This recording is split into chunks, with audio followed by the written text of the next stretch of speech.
Alright, we've removed the cylinder heads, the cylinders. This is where you should be at right now. You'll notice that we've protected the cylinder studs with some plastic corrugated tubing. The next step we're going to do is we're going to remove the rings that hold the wrist pins into the pistons. There's a couple of different ways you can do that. You can use a screwdriver, get in there and roll the ring out, which is really the old school method. You can come in here with a pick and try to roll it out. Or if you want to do it properly, you could use this tool that actually fits into the wrist pin, and it grabs that ring, moves it, and you're able to take it out or install it properly. After removing the pistons, we're going to also continue with removing the lifter blocks and lifters. And we're going to pull the cam chest cover off. Alright, we're going to pull the ring out that holds the wrist pin into the piston. Here's the proper tool. We're going to insert that into the wrist pin and into the slot. We're going to give it a gentle squeeze. There it is. Sometimes they're a little bit tough. And you can see how this tool actually squeezes that ring into place.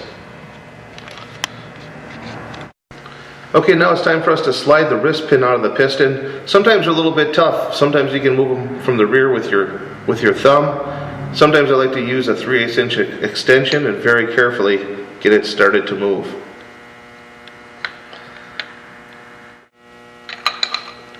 And there it is. Okay, we're going to set this one aside. And let's go ahead and see if we can get this one out from this side. And this one's moving a whole lot easier.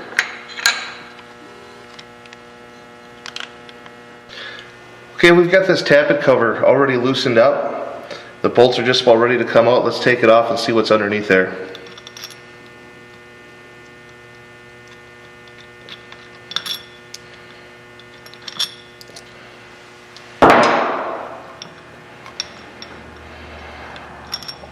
A lot of times these aren't going to be loose. They're going to need to be knocked off with a plastic or some sort of a rubber mallet.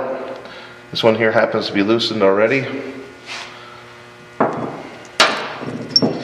What you're going to find underneath there is a locating bar. We'll go ahead and take that out. And then your tappets are held in there.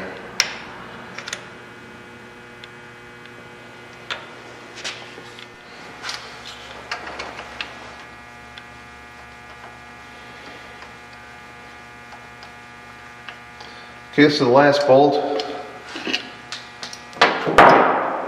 It's important to have an oil pan underneath here because some oil is going to come out when you pull the cover off. So give the cover a couple of taps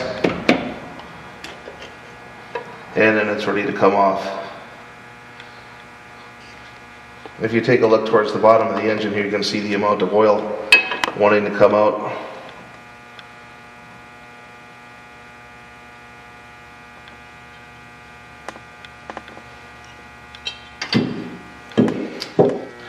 Okay, now that we've got the cam cover off, it's time to take off the secondary cam chain adjuster. We're going to take off the crank gear and the cam gear. Let's go ahead and get started.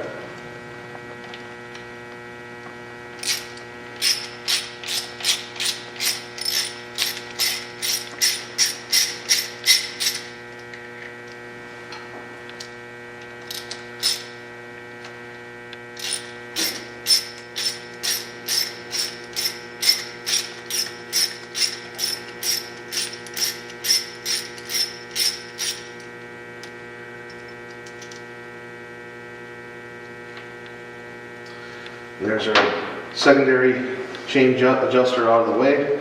Now sometimes these two bolts can be a bit of a problem to get loose. What I've already done is I've got the bike in 5th gear. I'm going to lean on the brake with my arm, and I'm going to hold the engine in place so that I can break these bolts loose.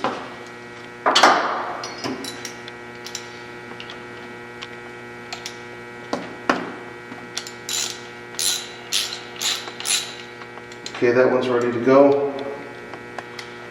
Still holding pressure on the brake with my arm.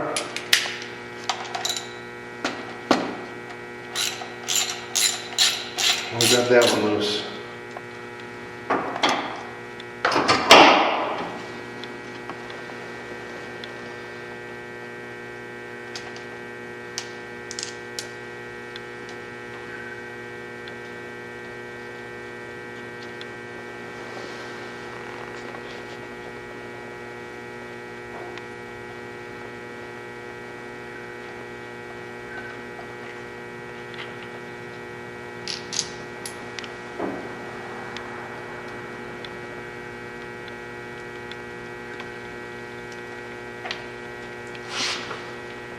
And we'll set the secondary chain aside.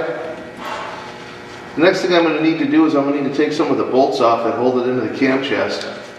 These 4 bolts right here hold on the oil pump. Those we're going to leave stay right now. The ones we're interested in is the 1, 2, 3, 4, 5, 6 outside bolts that hold it on. Let's get started.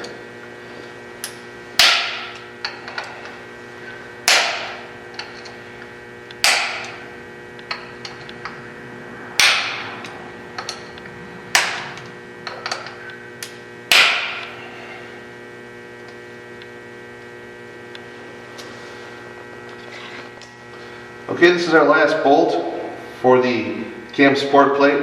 One thing I want to mention is that the bolts for the cam support plate are shorter than the ones that hold on the cam cover. And one problem you can run into is if you use the longer cam cover bolts, in these holes you can break out the back side of the case, and that could be bad. Okay, now it's time to pull out our cam plate.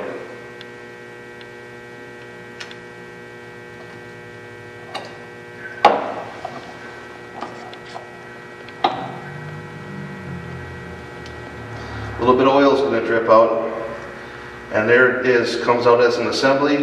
The next thing we're going to do is put it on the bench, and we're going to transfer our cams.